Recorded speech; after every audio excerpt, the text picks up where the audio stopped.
I really like the laser, and I like that there's a light attached to it. It gives you some great backlighting, it disorients them, and then gives you an easy picture of knowing where you're going to shoot. Oh. Nice. Way back. Wow.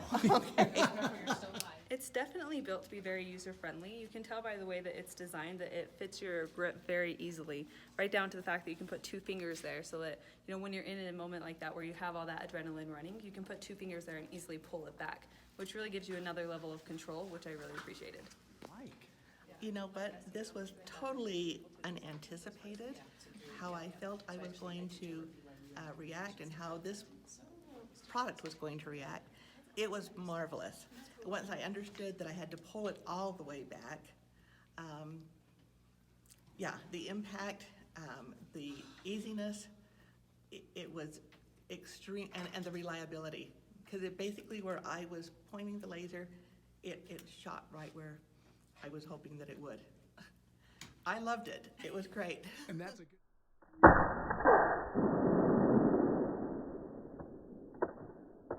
How does the unit feel in your hand, Jessica? Can I bring it down? Is that all right? Sure. Yeah, you can Okay. bring it No, I'm quite surprised because I think it's nice because it's lightweight. It's a little bit lighter than what I anticipated.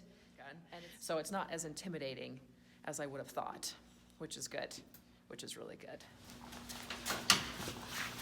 Feels easy to point, light, and very easy to hold right in